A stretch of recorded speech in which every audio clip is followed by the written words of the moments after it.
Alright. And we're recording. Awesome. Hey everyone, welcome to a comic book look, impromptu edition. Off the wall, state to state, across the country, the huge. We are just being awesome today. Celeste is a good friend of mine. If you guys don't know, Celeste is awesome, and we actually rocked the El Paso Comic Con last fall. The video is online on the channel, so totally go check that out. We had a blast. She actually went back after I did the next day, and later on that day. Yeah. Sunday after you left. Yeah. And so that was definitely a good experience. But if you guys, just a little bit about Celeste. Okay, so you guys think you know, all right? You think you know. I'm reading my Excalibur right now. I would say I'm about a freshman in the school of Nightcrawler, but over here we have the doctorate, the ultimate authority. I don't know about that. But anyways, John's a man, of course, here. But we're just hanging out. Celeste stopped by town, and by town I mean from Texas to South Dakota, so that's pretty much an awesome, huge deal. And we're just being awesome. Yeah. We did something pretty cool last night. We'll talk about that soon, but let's talk shop here. It's funny because, we're hanging out, we're drinking our juice, catching up, looking at scrapbooks, and talking about comics like old hens, And that's what we do, is like to gossip about, did you just read the latest, and everything else. But I do have to tell you, Celeste, I've been reading Excalibur. I have issues 1 through 31, and I'm up to 12 right now. Okay. And I didn't know this, and I don't know if you did either, but Excalibur, it poses as this fun-loving book, but issue 5, issue 6, issue 7, we're dipping into the Inferno a little bit event. Okay. And I didn't know that Excalibur actually had 3 X's in the title, and the reason why I say that is because Captain Britain at one point was portrayed as wearing pretty much a man thong, and you saw a lot of British hiney, if you will. And I have never wolf whistled at a comic like I had that issue. Cool. So, hats off to you, Brian. But I was just like, wow, that's a lot of skin right there. The other thing about the book too is it just seems like there's a lot of hormones flying around. Not a crack at the female species. It's the men. It's Captain Britain, it's Nightcrawler. You guys, seriously, there's some feelings getting hurt in this book. Yeah, it's been a while since I've read them, but yeah. Yeah. And that's just the sense that I'm getting as I read this. It's so funny. I also enjoy just, a younger Shadowcat. Totally reminds me of Jubilee. I just read an issue where they interacted with each other, where Ileana is pretty much on her deathbed in Uncanny X-Men issue 302. I want to say. So it's just kind of funny just to see how Shadowcat used to be so young. Yeah. She's not old now, but she's like a headmistress of whatever, like Wolverine school or whatever. So I don't know. Times are a-changing, Yeah. But yeah, Captain Britain. Let's see when Alan Davis draws him. Of course, Alan Davis drawing anything is awesome. So. But yeah, no, I have been enjoying that. I'm just reading a lot of X titles right now and stuff. But what have you been reading lately? I've been reading mainly Star Wars stuff. I have to admit I have kind of boycotted Marvel after they killed off Nightcrawler, But I'm getting back into some of the X-Men later back issues. Sure. So I found some other stuff where they've got Nightcrawler in them, and I was like, yay! More Nightcrawler, and it's always a good thing. So, I actually just picked up the trade paperback for Star Trek, the prequel to Into Darkness, which was interesting. And the movie. So, before the movie, yes, yeah. Sorry. Yeah. And, that's about it. I haven't been reading as much as I usually do. I finally finished Mouse Guard, the Black Axe. And I say finally, because it's 6 issues, it's taken about 3 years. Oh. Because he only comes out every 4 to 6 months. Okay. So, I'm not doing that anymore. Yeah. It's too far in between. I forget Doesn't what's that going on. suck? Yeah. It does. It's like, it's hard enough trying to remember what happens month to month, you know. 6 months later, you get a book and you're like, I don't remember what happened. Who is this person? Yeah. So. Yeah. But. And, you know, you have made the remark like you're not reading too much, but when she says she's reading Star Wars, you guys, trust, take it from me. I mean, I was rocking my weeklies steadily. Star Wars is pretty much every week. There's another book coming out of some sort. And keeping them all straight, it takes a special person that want to do that. I kind of have retired the old boots for right now, but I'm very familiar with that process and those feelings. Yeah. Yes, ma'am. Yep. Or, oh. Well, other than that, did you saw Iron Man 3? I have not. Okay. Seeing it the 25th. Okay. Gotcha. When I get back to El Paso. Yep. Right on. I can't say anything about it just because, like I told you, we're working on that review right now. So no problem. It happened. It was a movie on the big screen. Yep. But yeah, no, we are not going to be talking about Iron Man 3 today, but we did actually check out a big deal for sci-fi. We were sitting there in the theater 30 minutes before the show, and the neat thing that I liked, I noticed a lot of generations coming in, dads and their sons and stuff, and the sons are like in their 40s, you know. Yeah. Like, yo, Dad, let's go see Star Trek, you know. I almost said it, yeah. Dream on, John. But it was really cool just to kind of see family involvement on that. I was a little disappointed with the volume of the turnout because I think it was opening night, yeah. Yeah, and it was about half full when it was not all even. said and done. Yeah, so it's pretty slim pickings. Now, keep in mind this was a Thursday. Thursday night. Yep. Yeah. So, I mean, people were probably like, well, we'll go see it on the weekend. But still, it was just kind of surprising with all the hype that it's been getting. Yeah. Insurance commercials, all that stuff. Oh, really? I haven't seen those. Oh, totally. It was awesome. Yes, that's right. I did see one. Sorry. They, yeah, I mean, I was kind of floored, personally. I mean, yeah. Maybe everyone's like, we already cashed in with Iron Man, we're good for a while, you know. Yeah, and with there being semester tests today too, I'm thinking maybe some of them stayed at home to study. Sure. So I don't have to worry about that, so I went. So Star Trek Into the Darkness, all in all, the movie experience, I think, for me and Celeste would probably be entirely different, and I say that because when I watch movies, I'm very internalized or I'm yakking a lot. It's one or the other. Celeste was having a ball over there. When there was a joke made, she was all over it, you know, white on right. So we're talking about Celeste is very well-versed in the ways of Star Trek, and she picks up on those little things, those Easter eggs they throw into the script, into the mannerisms of the character. So I was in tune with it, but I mean, compared, you know, you and Nancy, you guys were just all over it. So I was just like, oh no, I'm being taken to church here. I was a newbie, you guys. I really let you guys down, but oh no, you didn't. it was a fun movie. So we're gonna go ahead and slap the old spoiler alert here. So if you want to go see it, then stop watching this video and then get back with us after you have seen it, because we'll probably reveal quite a bit. Yeah. But yeah, do you want to give us kind of a breakdown of what was going on? Well, there's not a way to really give it a breakdown without giving some stuff away. Yeah. So, but the guy who plays the bad guy is Benedict Cumberbatch. He's pretty cool. I've seen him in some other stuff from the British side of the pond, and he's a very good actor. I don't know if anybody would know anything he's been in, because he plays the new Sherlock in the Sherlock Holmes that's on Mystery Science Theater. Sorry, Masterpiece Mystery on PBS. And he does a really good job, and he also is going to be doing the voice of Smaug in the new Hobbit movies. Nice. The dragon.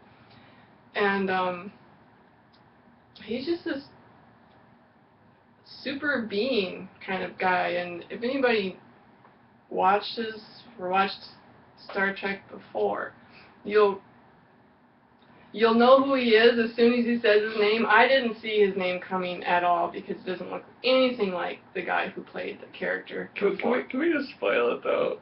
Because I really you want to wanna talk reset? about it. Okay. I really want to talk about it. This is like the view for nerds right here, and I got views.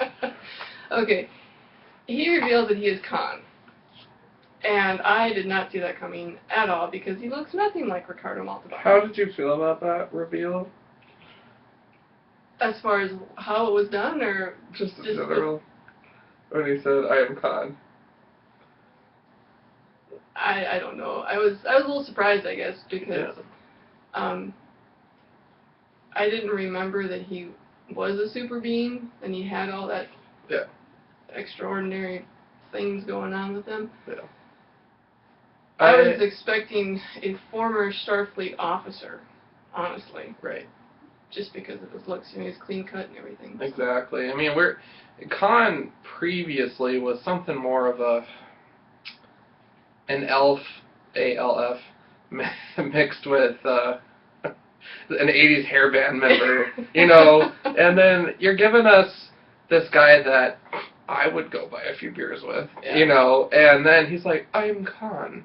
And I was like, holding my bucket of popcorn, like, should I just drop it now and pretend like, you know, like this totally makes sense? And, you know, to me, it didn't make sense.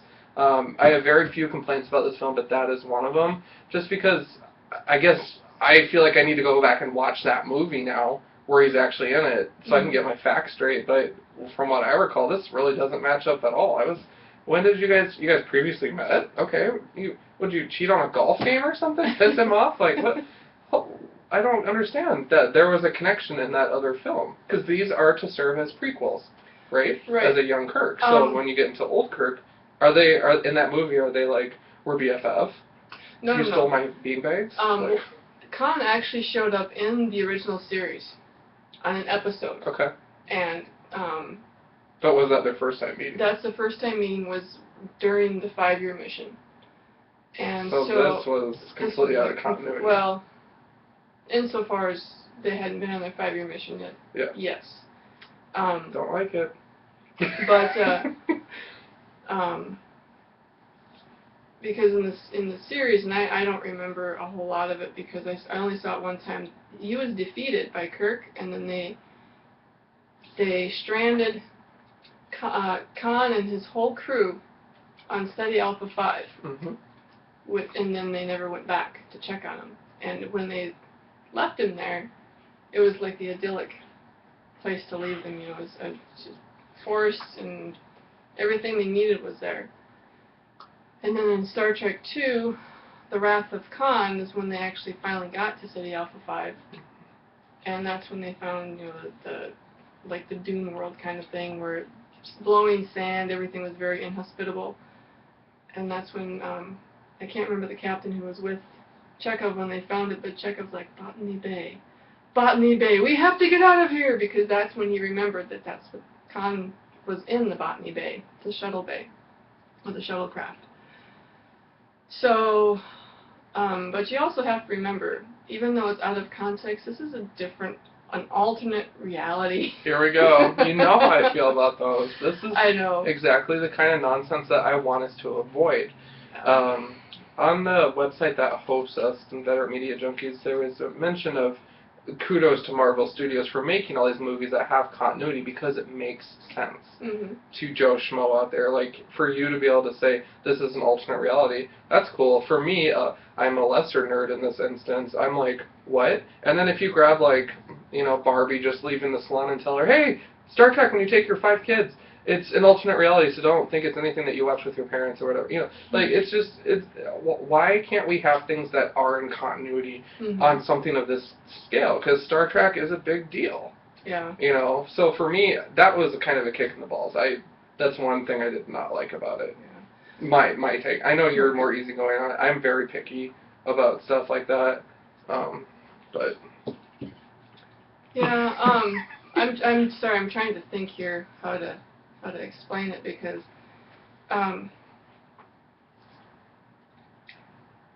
in the movie last night, when he said I am Khan, he didn't expect Kirk to know him. Right. And he didn't. And then Spock actually called old Spock to find out if he... And what was that? What? The Spock calling old Spock. Is that, like, just conversing with yourself? What? Well, yeah, basically, because at the end of the first movie, old Spock had said it didn't make sense. There's too few of them left to avoid each other. Yeah. So, young Spock just called old Spock to find out if they'd ever run into somebody named Khan before. And I liked the way that they did it. I told you I would never say anything that would alter your destiny. That being said, then he told him about it because, Khan is a dangerous guy. Yeah. I did like the way that they defeated him and then they ended it because... that was brutal. Well... We'll get there. But Yeah, but... it was brutal. But they didn't kill anybody. Yeah. So. Well, besides the USS Vengeance raining hell upon the city and a few hundred buildings being shattered. Yeah, Nobody died. No. I mean, they didn't kill Khan and his people. Oh, okay. That's what I meant. Okay. I like. That's a relief. And so, yeah, they killed everybody else, but they didn't. I'm totally giving you crap. I just really found it interesting that they called it the Dreadnought class. I love that ship. Well, the thing is, It looks so angry. Thinking that what I like. No, it did. Oh yeah, definitely. But I'm just thinking. I believe Dreadnought is a Star Wars term for one of their ships, but I could be wrong. Actually, in fact, I have the manual of ships down there. Okay. Somewhere too. So I mean, really I just thought that was interesting because now also J.J. Abrams, who directed this film, he's doing the next Star Wars, Episode 7. So I don't know. That's cool. I thought it was.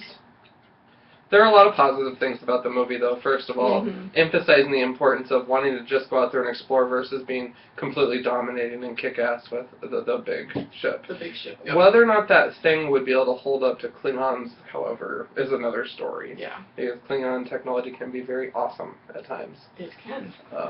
But yeah, that was a very angry-looking Enterprise-esque ship, and when I saw it in the previews, I was like, if I were a starship, that's what I would look like.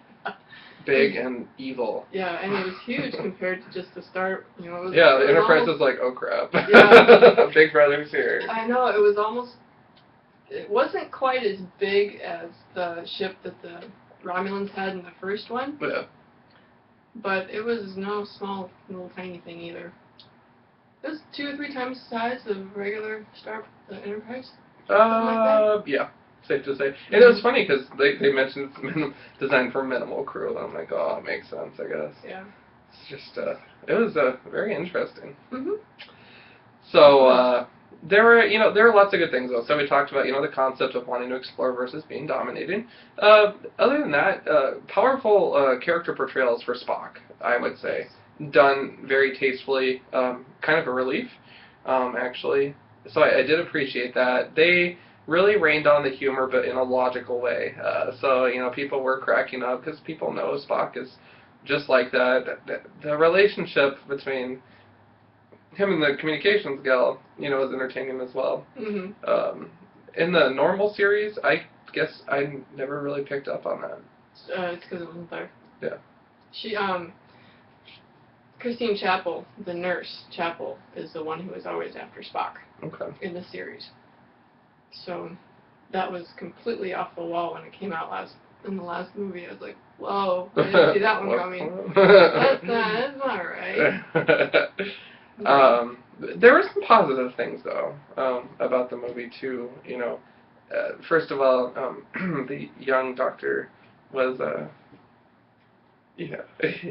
handsome. So Mr. McCoy, you mean? I was like, I can go to your sick bay any day, Big Brother. Very handsome. I was just like, oh my.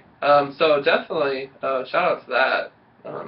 If the actor dude ever watches this video, totally give me a holler. But I think you're married or something. I don't know. Probably. Carl Urban. Not sure if he is or not. Yeah. But he also played Aomer in The Lord of the Rings. Yeah, yeah. I guess I've seen him in a couple things, and it's funny because he had played Caesar in Xena when I watched the whole show really? of Xena, Okay. and I remember when I watched Xena, like, God, that's a handsome dude, and then I see him in this, and I'm like, oh my God, so heavens to Betsy, Yeah, all sorts of nerdy goodness. He was in the Chronicles of Riddick also. Yeah. He gets around. He does. Mm-mm-mm. I like his accent. Of course, he doesn't have an accent here because he's Dr. McCoy. I thought the characters were spot on though. I don't even have that much to say about Kirk. I thought that they did it well. Yeah. He was cocky, he was arrogant in some portions, but he held it together, got shit done. Mm-hmm. Beat radiation. I mean, come on, what doesn't he do? I kind of suspected with the torpedoes up there, spoiler, that there were the bodies in there because I'm like, what else could they be hiding? Mm-hmm. And I thought it might be dead officers or something, and they've all been replaced, or I don't know. Mm-hmm. Who knows? But so that it was all very interesting. Security around Starfleet HQ is a joke for that to happen with the shootout, but I don't know. Doctor. Okay, well, what'd you think of the movie overall? I really liked it. Yeah. I really enjoyed it.